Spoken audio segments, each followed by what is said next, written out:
And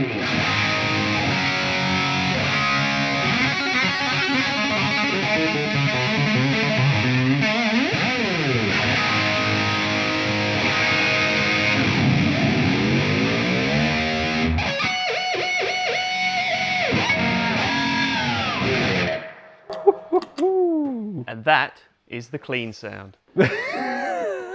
Ladies and gents, I don't think this needs any introduction really, but I'll do it anyway. We're seeing for the first time the brand new 5150 Legend, inspired by... Iconic, that's the one. Iconic series.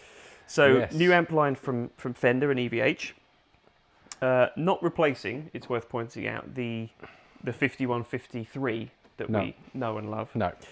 What this is essentially a slightly more affordable version of this amp, but designed to be a lot more closer in line with the original block letter 5150. Yes. So, same amp designer, I believe, a guy called James Brown, came on board.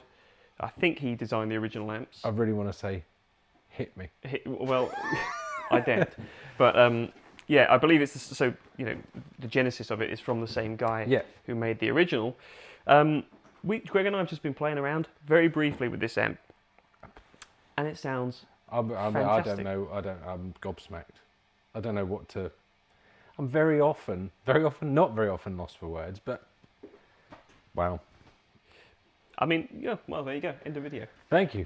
No, the point is, we just want to kind of do this as basically a first impressions, because that's what it is, rather than just telling you, going through each of the controls and doing a very boring kind of fact-based video. We just wanted to plug it in, have a right laugh. Yeah, I mean, this is not something that's very unplanned. It's just hearing stuff on the go and first impressions, and I'm probably not going to say much. And for you, those first impressions are very good, aren't they? Oh, it's all in there. It's brilliant. So I guess you kind of did it in the intro anyway. The tone is there straight out of the gate. If that's the thing you want, that EVH vibe. Yeah. Obviously, the guitar helps as well. Maybe we should just touch on what that is before we. So it's a Frankie, which we have a few in stock. These aren't photographed individually. So if you are after a Frankie and you want sort of a specific weight or something like that, give the sales team a call and we'll look after you. And we'll weigh it, get one out, whatever you want to do, and then it obviously goes to our tech team and gets set up. So hit us up. Indeed. So that's a crucial part of what we're hearing as well. Yeah. But even so, this amp is just the name Iconic is actually very appropriate, because it is a very specific sound, and it's not just like any other amp where you think, well, I'll just turn the gain knob up to 10 and break it off and that'll be the same tone. The tightness out of this thing is preposterous. It doesn't bottom out, does it? It just stays tight and articulate and reacts really quickly and tracks really quickly. I don't know how they've done it. Probably witchcraft. Yeah. Or maybe James Brown is himself a witch of the witchy kind, of the witchy persuasion. I mean, I keep looking at it thinking, well, there's got to be something going on, but it's very much like the old school Mark I block logo combo that I had as a lad. Did you? But the Channel 2 is better, because I'm sure the Channel 2 on the really old retro ones is a bit thinner, that drops out some of the bottom end, but this just, you can get it really fat with the burn control, just adds more lows, more of everything, and it just still doesn't bottom out and still tracks nicely and sounds absolutely flipping massive. So just to pedal back very briefly, for those who don't know, the original 5150 amp was the initial signature amp for Mr. Eddie Van Halen, originally manufactured by PV. Mm-hmm. The block logo that you may have heard of that we're referring to was the actual, it wasn't even like a plate on the amp, was it? It was embossed on the grill. Yeah, the PV logo was written in block, I think.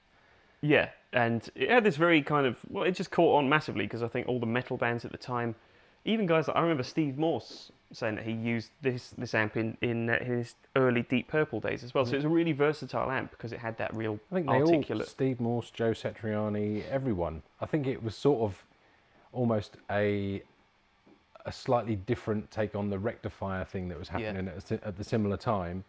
This came from a different kind of bit of the field. All about mids with this amp, isn't it? At the same time, sort of delivering sufficient trouser flap, which you need. You need that kind of feel to kind of, and you play differently. And this just, the initial idea behind the amp, the combo, the old one was kind of like to sound like a big rig, so it still needed to move a lot of air. So they've kind of nailed it again with an even smaller version. Yeah, it's weird, isn't it? Because I often think of high gain combos as not delivering the right experience. I often think with high gain you need a head and a cab. Yeah. But this is a closed back combo cabinet. You'll see some pictures on the screen of it. It's 40 watts, this combo version. There is an 80 watt head, which is down there as well.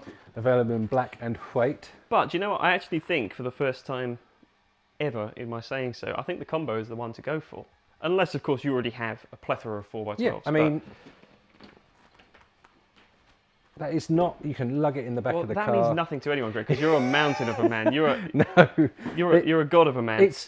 It has to have a bit of weight to it, because if not, it's not going to chuck everything out the front. But so did that trouble you at all? No, doing that? Anything very rarely does. Good. Good. But this is the white one looks the best. It does. But it's gonna get beer on it, isn't it? Maybe. You need one of each, really, and they're cheap enough where you can have one of each. There we go. Right. Anyway, back on track. Sorry. So the original amp, as Greg alluded to, was a 2-channel amp, but it worked kind of weirdly where channel 1, I seem to remember, was like clean, which never really did clean, into crunch. Yeah. And then channel 2 was where the filth happened, the lead channel. Yeah. Kind of like the Soldano, on which it was very loosely based, I believe. This one is slightly different though, where channel 1 has a nice clean. Yeah. And then it's just got an overdrive button. Do you want to push some buttons? Yeah, let's hear the clean.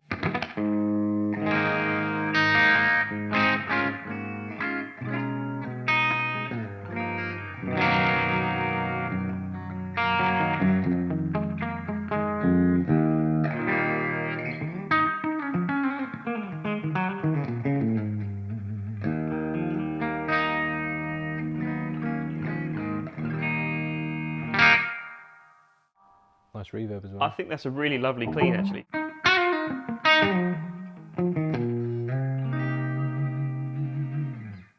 So yeah, we've got a reverb on board as well, which you're hearing. I assume it's a digital reverb of sorts, but digitally.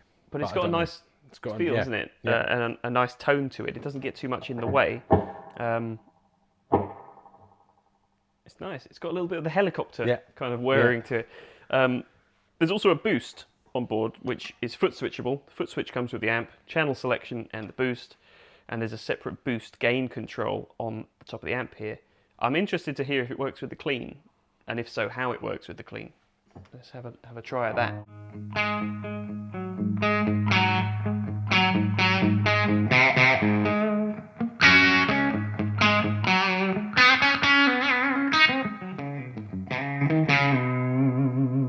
More lows, bit more mids. Yeah, but not to the detriment of the headroom of the amp or anything. Still a very usable sound, isn't it? It's got a really nice fatness to that. Yeah. So the boost is operable across all modes. Yeah. I didn't know if it would work on the clean or not. But yeah, so you're straight into high gain territory with the push of the overdrive button. I'm just going to turn the volume down a little.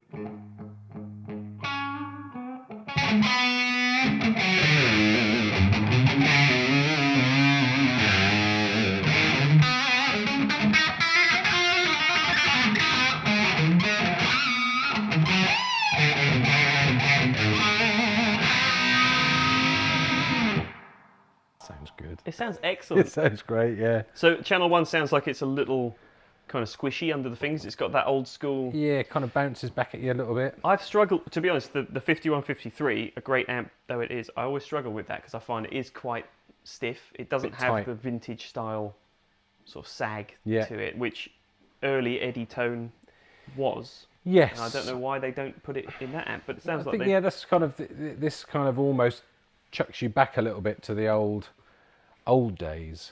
I mean, that's not a vintage tone by any means. No. It's got more of that.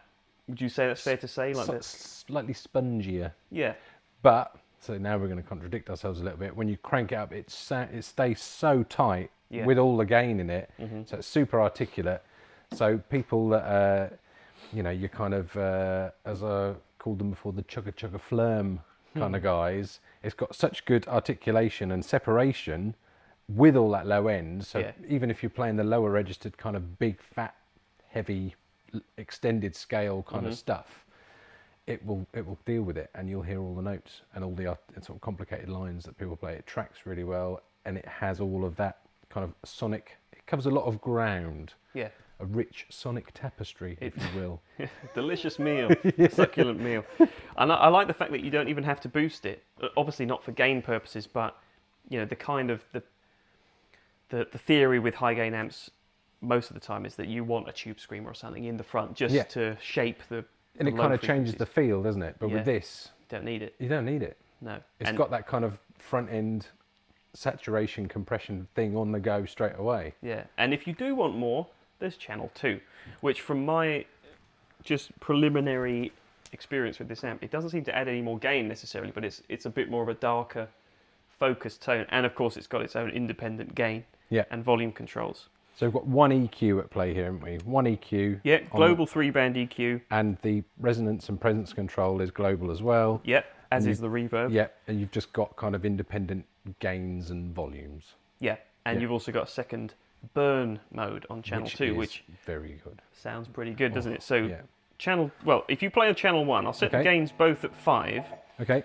Burn mode is off for now, so we'll just hear the direct difference between channel 1 and 2. Mm-hmm. There's not much in it, but I think channel 2 sounds a little bit smoother maybe. So yeah, have schwang. Okay.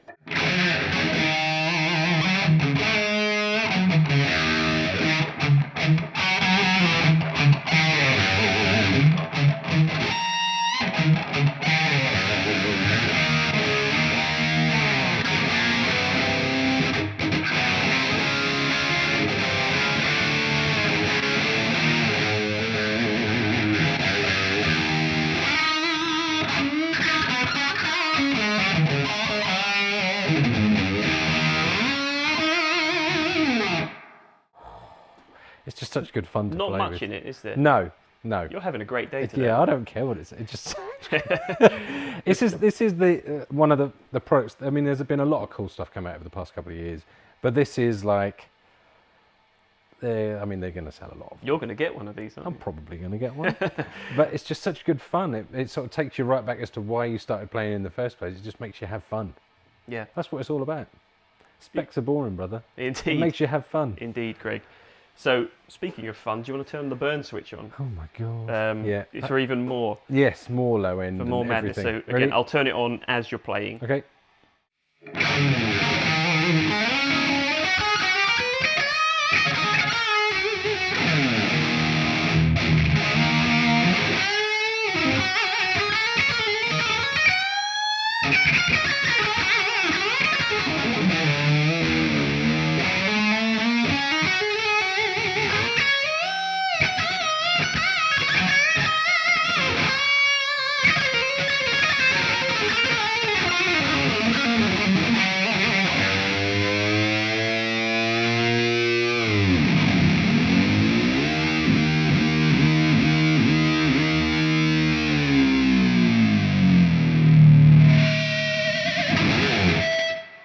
Days. Whoa!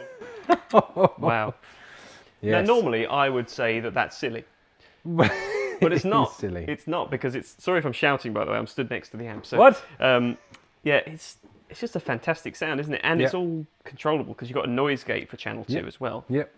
So for those, like you said, the chugger. Yep. You can crank that. Should we? Let's. Yeah. Actually, let's swap. Okay. I love you. I know you love to do that complicated chugger music. Whoa. Okay. I'm going to accept your low strap challenge today. Right. Okay. So I'm going to dial in the noise gate. Okay. On the heftiest gain setting.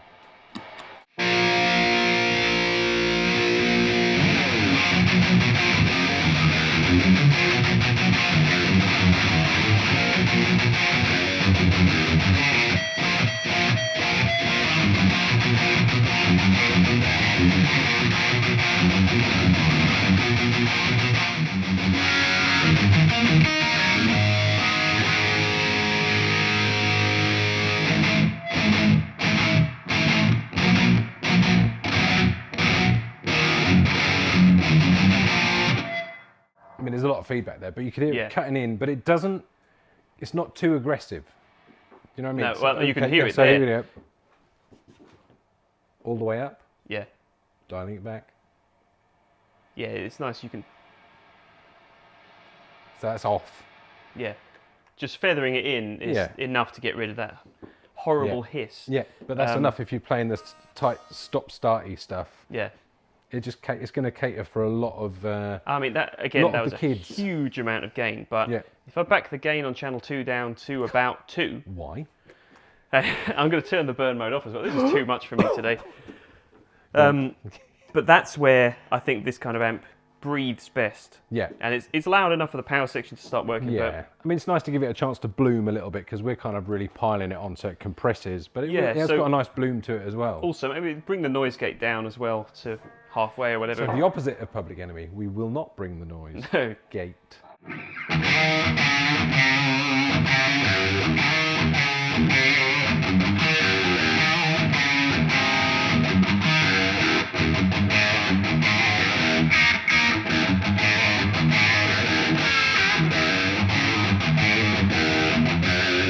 I'm going to put the burn in while you're doing that.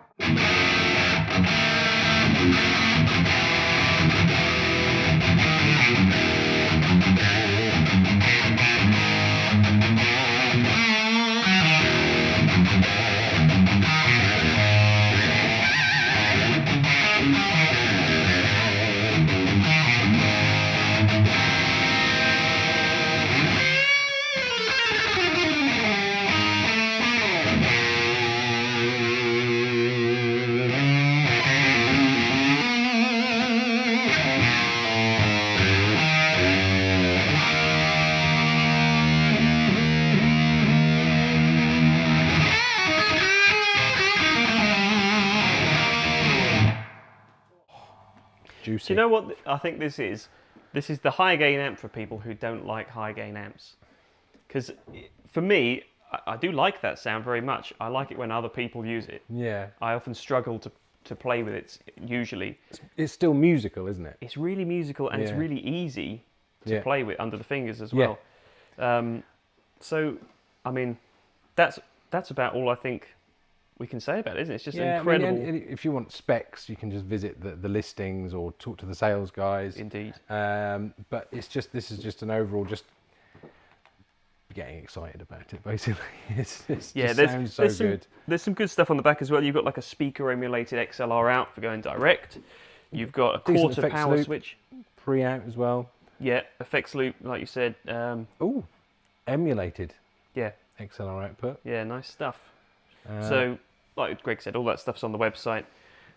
I think it's fair to say we're both a little bit giddy in this video, just because I really am. This sound brings it out of you, doesn't it? Yeah. But I mean, I think that's about all we can say about it. It's very impressive. I mean, just buy one. Just buy one. It's going to be affordable enough. Yeah. It's going to be something you'll dig out every now and then. You think, oh, yeah, you can put it in your car. It's not going to break your back. It's got a clean sound if you're one of those kind of like yourself. If you're out doing you want a clean sound. Yeah. So if you're doing your weddings and your bits and bobs like that, you could do it. Yeah. You could do it, and it doesn't cost the earth, and it'll just make you have fun while you play guitar again. It is very fun. Yeah. I have to concede to that. Yes. So I think Greg's going to buy one. It's definitely on my list now. Yeah. So I'll do it quickly, folks, while you still can, while they're still here. But yeah, I think that's about all we've got to say about it, isn't it? So yeah, thanks, Greg. Thanks, Jack. I'm glad you had fun. Put your strap up and play us out. Thank you, folks, for watching. Take care. Check out the website for more info on this wonderful 5150 series of amps. I'll see you next time.